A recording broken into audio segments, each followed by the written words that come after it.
Hello. मैं हूं Satprakash. Welcome welcome in objective base. Lecture number 4 car क्षमता तथा समय से संबंधित मैंने दो क्वेश्चन आपको दिए थे। आज मैं उनका सोल्यूशन देने वाला हूं। आइए देखते हैं क्वेश्चन नंबर 5 और 7 को जो मैंने आपको सॉल्व करने के लिए दिए हुए। क्वेश्चन नंबर 5 ये कह रहा है ए किसी काम को बी की तुलना में दुगने मतलब बी जितने समय में करता है उसका ए दुगने समय में करेगा, तथा सी की तुलना में 3 गुने सी जितने समय में करता है उसका 3 गुने समय में करेगा करता है। यदि तीनों मिलकर काम को एक दिन में करते हैं तो ए अकेला उस काम को कितने दिन में करेगा। तो यहाँ देखिए हमको ये बनाना है कि ए सी का तिगुना है और बी का दुगना है। तो सोल्यूशन में क्या होगा, मान लीजिए सी किसी काम को 2 दिन में करता है और बी किसी काम को 3 दिन में करता है। तो ए का तिगुना और बी का दुगुना, तो ए कितना होगा, ए का तिगुना 2 3 जा 6 और बी का दुगुना 3 2 जा 6। तो ये इतने इतने समय में काम को करेगा। जब ये इसमें डेज आ गए हैं कि गुने समय में करता है, तो अब मैं क्या करता हूं, अब मैं इसको यहाँ पर इनका एलसीएम ले लेता हूं। जब एलसीएम ले लूंगा तो ये एलसीएम कितना आएगा, 6 आएगा। ये टाइम हो गया है, ये एलसीएम ले लिया है। अब इसकी कैपेसिटी निकालनी है मुझे, अब इसकी क्षमता यानी कैपेसिटी। तो 6 का 6 में भाग दो कितना जाएगा, 1 बार। 6 में 3 का भाग दो कितने जाएगा, 2 बार। 6 में 2 का भाग दो कितना जाएगा, 3 बार। यानी कि ये हमारी कैपेसिटी हो गई, ये क्षमता हो गई, ये डेज हो गई। कह क्या रहा है, ए अकेला उस काम को कितने समय में करेगा। तो ए अकेला करें, ए की कार्य क्षमता कितनी है, 1 है। जब ए की कार्य क्षमता 1 है तो 1 पर ये 6 करेगा, तो 1 पर ये 6/1 यानी कि 6 दिन में काम को करेगा।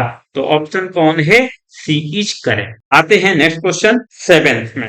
क्वेश्चन नंबर 7 में कह रहा है बी द्वारा लिए गए समय के 3/4 समय में ए उसका आधा काम करता है। यदि दोनों मिलकर 18 दिनों में काम खत्म करते हैं तो बी अकेले उस काम को कितने दिन में खत्म करेगा। तो यहाँ सपोज मान लीजिए बी जो काम करता है उसका 3/4 समय में ए उसका आधा काम करता है। तो बी मान लीजिए कि एक्स डेज में एक काम कर रहा है, तो ए जो होगा बी यानी एक्स का 3/4 डेज में 1/2 काम कर रहा है।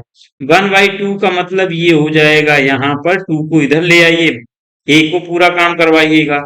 तो ये 3x इंटू 2/4 इक्वल टू तब एक काम आएगा। अब 2 से ये 4 काटो, 2 हो गया, यानी कि ये आपका हो गया 3x/2 डेज में एक काम करता है ए। तो ए का एक पूरा काम कितना, 3x/2 डेज में, और बी पूरा काम कितने दिन में करता है, x डेज में।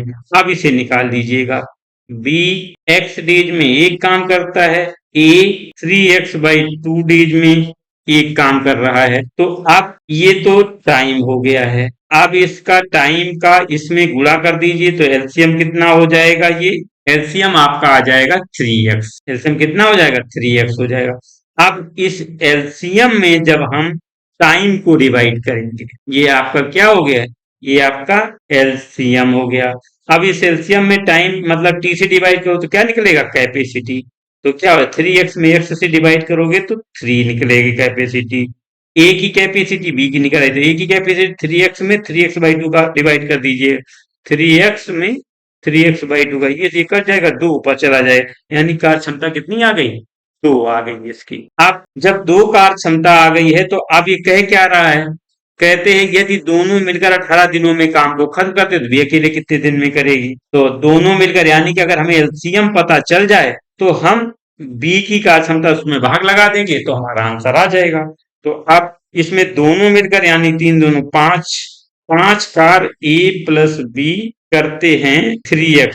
एलसीएम है ये 3x में, 5 कार कैसे कर रहे हैं, ये 5 कार कर रहे हैं 3x से। तो एक कार पर जब ये a प्लस बी आएंगे पूरा कार, तो 3x/5, और इसका कितना डेज में आंसर दिया गया यहाँ पर, 18 दिन। ये 18 दिन में कर रहे हैं। तो अब यहाँ से 3x एलसीएम है, यानी 3 यहाँ 1 मानो तो ये 3x बराबर हो जाएगा 18×5 90। एलसीएम कितना आ गया, 90 आ गया है। अब जब 90 एलसीएम आ गया तो कहता बी अकेले कितना करेगा।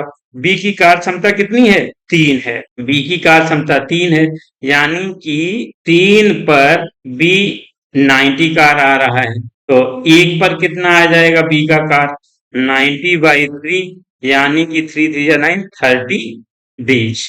तो 30 दिनों में बी अकेले काम को करेगा। Option A is correct. तो इस तरह से ये आपका लेक्चर 4 का भी क्वेश्चन 5 और 7 का सोल्यूशन होता है। वीडियो आपको कैसा लगा आप कमेंट बॉक्स में प्लीज जरूर बताइएगा और इसे शेयर, लाइक और सब्सक्राइब करना मत भूलिएगा। Thanks for